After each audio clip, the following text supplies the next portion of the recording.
बहुत कम हिंदू जानते होंगे महाभारत के योद्धाओं के ये 7 गुप्त रहस्य। महाभारत में वैसे तो कई रहस्य छुपे हुए हैं, लेकिन उन्हीं में से हम आपके लिए लाए हैं मात्र 7 रहस्य।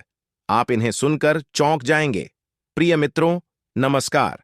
आप सभी का हमारे YouTube चैनल अयोध्या हिंदू राम राज्य में स्वागत है। तो आइए जानते हैं महाभारत के 7 रहस्यों के बारे में। पहला रहस्य, हर योद्धा किसी न किसी का अवतार था। भगवान श्री कृष्ण विष्णु के अवतार थे तो बलराम शेषनाग के अंश थे। 8 वसुओं में से एक द्यू नामक वसु ने ही भीष्म के रूप में जन्म लिया था। देवगुरु बृहस्पति ने ही गुरु द्रोणाचार्य के रूप में जन्म लिया था। अश्वत्थामा रुद्र के अंशावतार थे। दुर्योधन कलयुग का तथा उसके 100 भाई पुलस्त्य वंश के राक्षस के अंश थे। सूर्यदेव के पुत्र कर्ण, इंद्र के पुत्र अर्जुन, पवन के पुत्र भीम, धर्मराज के पुत्र युधिष्ठिर और 2 अश्विनी कुमारों नासत्य और दस्त्र के पुत्र नकुल और सहदेव थे। रुद्र के एक गण ने कृपाचार्य के रूप में जन्म लिया। द्वापर युग के अंश से शकुनी, अरिष्टा के पुत्र हंस नामक गंधर्व ने धृतराष्ट्र तथा पांडु के रूप में जन्म लिया। सूर्य के अंश धर्म ही विदुर के नाम से प्रसिद्ध हुए। कुंती और माद्री के रूप में सिद्धि और धृतिका का जन्म हुआ था। मति का जन्म राजा सुबल की पुत्री गांधारी के रूप में हुआ था। राजा भीष्मक की पुत्री रुक्मणी के रूप में लक्ष्मी जी व द्रौपदी के रूप में इंद्राणी उत्पन्न हुई थीं। अभिमन्यु चंद्रमा के पुत्र वर्चा का अंश था। मरुतगण के अंश से सात्यकी, द्रुपद, कृतवर्मा व विराट का जन्म हुआ था। अग्नि के अंश से धृष्टधुम्न व राक्षस के अंश से शिखंडी का जन्म हुआ था। विश्वदेवगण द्रौपदी के 5 पुत्र प्रतिविंध्य, सुत सोम, श्रुतकीर्ति, शतानीक और श्रुतसेव के रूप में पैदा हुए थे। दानवराज विप्रचित्ति, जरासंध व हिरण्यकशिपु शिशुपाल का अंश था। कालनेमी दैत्य ने ही कंस का रूप धारण किया था। इंद्र की आज्ञानुसार अप्सराओं के अंश से 16,000 स्त्रियां उत्पन्न हुई थीं। दूसरा रहस्य, विचित्र शक्तियों से संपन्न योद्धा सहदेव भविष्य में होने वाली हर घटना को पहले से ही जान लेते थे। बर्बरीक दुनिया के सर्वश्रेष्ठ धनुर्धर थे। बर्बरीक के लिए 3 बाण ही काफी थे, जिसके बल पर वे कौरवों और पांडवों की पूरी सेना को समाप्त कर सकते थे। लेकिन श्री कृष्ण युद्ध के पहले ही उनसे उनका सिर दान में मांग लिया और बर्बरीक ने अपना सिर दान में दे दिया। इस तरह बर्बरीक महाभारत युद्ध से दूर हो गए। संजय आज के दृष्टिकोण से वे टेलीपैथिक विद्या में पारंगत थे। संजय के पास दिव्य दृष्टि थी। संजय ही अपनी दिव्य दृष्टि से देखकर धृतराष्ट्र को महाभारत युद्ध के हर क्षण की जानकारी देते थे। कहते हैं कि गीता का उपदेश 2 लोगों ने सुना, एक अर्जुन और दूसरा संजय। गुरु द्रोणाचार्य के पुत्र अश्वत्थामा हर विद्या में पारंगत थे। वे चाहते तो पहले दिन ही युद्ध का अंत कर सकते थे, लेकिन कृष्ण ने ऐसा कभी होने नहीं दिया।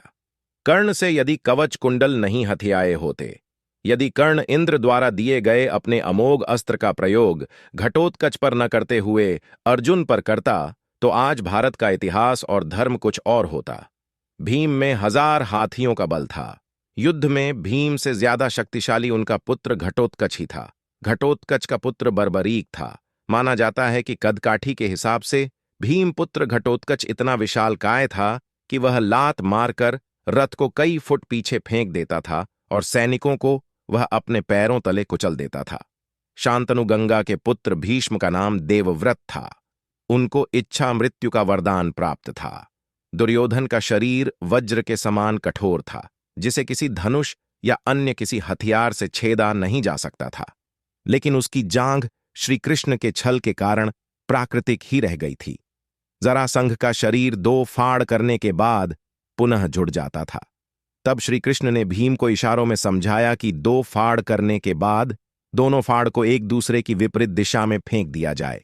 तीसरा रहस्य, महाभारत में न तो कौरवों ने युद्ध लड़ा और न पांडवों ने। आपको यह जानकर आश्चर्य होगा कि महाभारत में न तो कौरवों ने युद्ध लड़ा और न ही पांडवों ने। कौरव उसे कहते हैं जो कुरुवंश का हो। कुरुवंश के अंतिम योद्धा भीष्म ही थे। धृतराष्ट्र के पुत्र कौरव और पांडु के पुत्र पांडव कहलाए, जबकि पांडु का कोई पुत्र नहीं था। पांडु पत्नी कुंती और माद्री ने देवताओं का आह्वान किया था, जिससे उन्हें 5 पुत्र उत्पन्न हुए थे। दूसरी ओर 100 कौरवों का जन्म वेद व्यास की कृपा से हुआ था। यह भी विदित हो कि वेद व्यास के पिता की कृपा से ही अंबिका से धृतराष्ट्र और अंबालिका से पांडु का जन्म हुआ, जबकि एक दासी से विदुर का जन्म हुआ था। चौथा रहस्य, रहस्यमयी जन्म। महाभारत में किसी भी व्यक्ति का सामान्य रूप में जन्म नहीं हुआ।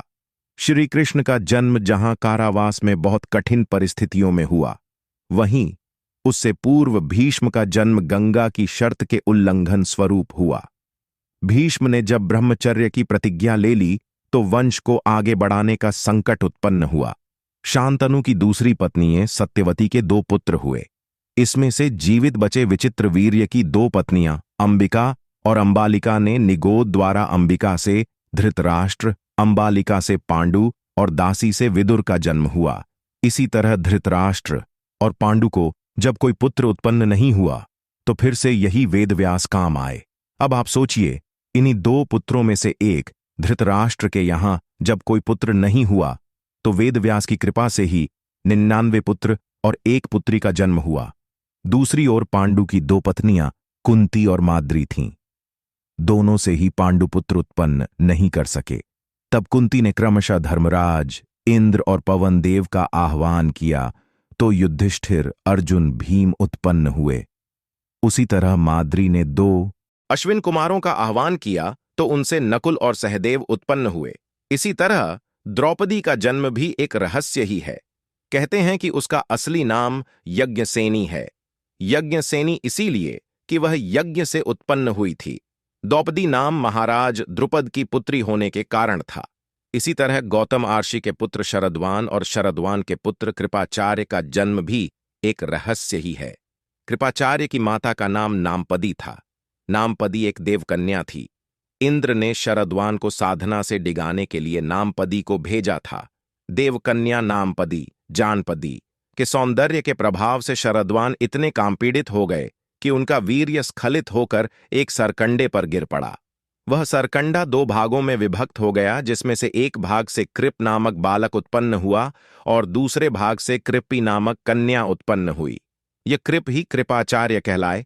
महर्षि भारद्वाज ने गंगा में स्नान करती घृताची को देखा और उसे देखकर वे आसक्त हो गए, जिसके कारण उनका वीर्य स्खलन हो गया, जिसे उन्होंने द्रोण यज्ञ कलश में रख दिया। बाद में उससे उत्पन्न बालक द्रोण कहलाया। 5वां रहस्य, महाभारत के ये उलझे हुए रिश्ते। महाभारत में द्रौपदी ही एकमात्र ऐसी स्त्री थीं जिसने 5 पुरुषों को अपना पति बनाया था। महाभारत में भगवान श्री कृष्ण के सखा थे अर्जुन, लेकिन अर्जुन ने जब श्री कृष्ण की बहन से विवाह किया तो वे उनके बहनोई भी बन गए थे। श्री कृष्ण का अर्जुन से ही नहीं बल्कि दुर्योधन से भी करीबी रिश्ता था। कृष्ण और जामवंती के पुत्र सांब ने दुर्योधन की पुत्री लक्ष्मणा से विवाह किया था। इस तरह दुर्योधन और श्री कृष्ण दोनों एक दूसरे के समधी थे। अर्जुन और सुभद्रा के पुत्र अभिमन्यु की पत्नी वत्सला बलराम की बेटी थी। अभिमन्यु का एक विवाह महाराज विराट की पुत्री उत्तरा से भी हुआ था। भगवान श्री कृष्ण की 8 पत्नियां में से एक अवंती के राजा जयसेन की बेटी मित्रविंदा थी। पौराणिक मान्यता अनुसार मित्रविंदा उनकी बुआ की बेटी थी। 6ठा रहस्य, एक रात के लिए जी उठे सभी योद्धा। ऐसी मान्यता है कि महाभारत युद्ध में मारे गए सभी शूरवीर जैसे कि भीष्म, द्रोणाचार्य, दुर्योधन, अभिमन्यु, द्रौपदी के पुत्र कर्ण, शिखंडी आदि एक रात के लिए पुनर्जीवित हुए थे। यह घटना महाभारत युद्ध खत्म होने के 15 साल बाद घटित हुई थी। यह उस समय की बात है जब धृतराष्ट्र, कुंती, विदुर, गांधारी और संजय वन में रहते थे। वहां विदुर जी के प्राण त्यागने के बाद धृतराष्ट्र के आश्रम में महर्षि वेदव्यास आए। महर्षि वेदव्यास ने धृतराष्ट्र, गांधारी और कुंती से कहा कि आज मैं तुम्हें अपनी तपस्या का प्रभाव दिखाऊंगा। तुम्हारी जो इच्छा हो वह मांग लो। तब धृतराष्ट्र व गांधारी ने युद्ध में मृत अपने पुत्रों तथा कुंती ने कर्ण को देखने की इच्छा प्रकट की। द्रौपदी आदि ने कहा कि वे भी अपने परिजनों को देखना चाहते हैं। महर्षि वेदव्यास ने कहा कि ऐसा ही होगा। महर्षि वेदव्यास के कहने पर सभी गंगा तट पर एकत्रित हो गए और रात होने का इंतजार करने लगे। रात होने पर महर्षि वेदव्यास ने गंगा नदी में प्रवेश किया और पांडव व कौरव पक्ष के सभी मृत योद्धाओं का आवाहन किया। थोड़ी ही देर में सभी योद्धा प्रकट हो गए। महर्षि वेदव्यास ने धृतराष्ट्र व गांधारी को दिव्य नेत्र प्रदान किए। अपने मृत परिजनों को देख सभी के मन में हर्ष छा गया। सारी रात अपने मृत परिजनों के साथ बिताकर सभी के मन में संतोष हुआ। अपने मृत पुत्र, भाई, पतियों और अन्य संबंधियों से मिलकर सभी का संताप दूर हो गया। इस प्रकार वह अद्भुत रात समाप्त हो गई। 7वां रहस्य, युद्ध के बाद बचे हुए लोगों का क्या हुआ। लाखों लोगों के मारे जाने के बाद लगभग 24,165 कौरव सैनिक लापता हो गए थे, जबकि महाभारत के युद्ध के पश्चात कौरवों की तरफ से 3 और पांडवों की तरफ से 15 यानी कुल 18 योद्धा ही जीवित बचे थे। युधिष्ठिर ने युद्ध के मैदान में ही सभी योद्धाओं का अंतिम क्रियाकर्म करवाया था।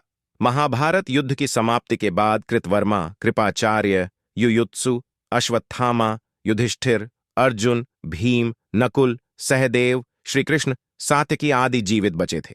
इसके अलावा धृतराष्ट्र, द्रौपदी, गांधारी, विदुर, संजय, बलराम, श्रीकृष्ण की पत्नियां आदि भी जीवित थे। युद्ध के बाद शाप के चलते श्रीकृष्ण के कुल में भी आपसी युद्ध शुरू हुआ, जिसमें श्रीकृष्ण के पुत्र आदि सभी मारे गए। बलराम ने यह देखकर समुद्र के किनारे जाकर समाधि ले ली। श्रीकृष्ण को प्रभास क्षेत्र में एक बहेलिये ने पैर में तीर मार दिया, जिसे कारण बनाकर उन्होंने देह त्याग दी। कृष्ण कुल का एकमात्र पुरुष वृज बचा था। धृतराष्ट्र और गांधारी ने पांडवों के साथ रहते रहते 15 साल गुजार दिए। तब एक दिन भीम ने धृतराष्ट्र व गांधारी के सामने कुछ ऐसी बातें कह दीं जिसे सुनकर उनके मन में बहुत शोक हुआ और दोनों वन चले गए। उनके साथ गांधारी, कुंती, विदुर और संजय भी वन में रहकर तप करने लगे। विदुर और संजय इनकी सेवा में लगे रहते और तपस्या किया करते थे। एक दिन युधिष्ठिर के वन में पधारने के बाद विदुर ने देह छोड़कर अपने प्राणों को युधिष्ठिर में समा दिया। फिर एक दूसरे दिन जब धृतराष्ट्र और अन्य गंगा स्नान कर आश्रम आ रहे थे, तभी वन में भयंकर आग लग गई। दुर्बलता के कारण धृतराष्ट्र, गांधारी व कुंती भागने में असमर्थ थे, इसलिए उन्होंने उसी अग्नि में प्राण त्यागने का विचार किया और वहीं एकाग्रचित्त होकर बैठ गए।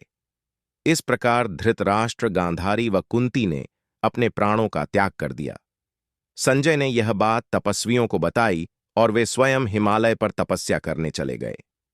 धृतराष्ट्र, गांधारी व कुंती की मृत्यु का समाचार जब महल में फैला तो हाहाकार मच गया। तब देवर्षि नारद ने उन्हें धैर्य बंधाया। युधिष्ठिर ने विधिपूर्वक सभी का श्राद्ध कर्म करवाया और दान दक्षिणा देकर उनकी आत्मा की शांति के लिए संस्कार किए। अंत में युधिष्ठिर अपना राजपाट परीक्षित को सौंपकर द्रौपदी सहित अपने चारों भाइयों के साथ सशरीर स्वर्ग चले गए। स्वर्ग के मार्ग में युधिष्ठिर ही एकमात्र जीवित बचे, बाकी सभी एक एक करके गिरते गए और मरते गए। अंत में युधिष्ठिर ही जीवित ही स्वर्ग पहुंचे। हमारी ये वीडियो अगर आपको अच्छी लगी हो तो चैनल को लाइक और सब्सक्राइब करें और बेल आइकन को अवश्य दबाएं, जिससे हमारे नए वीडियो का नोटिफिकेशन आप तक पहुंच सके, और वीडियो को शेयर करना न भूलें। यदि आपके मन में कोई प्रश्न है तो आप कमेंट में जरूर लिखें। धन्यवाद।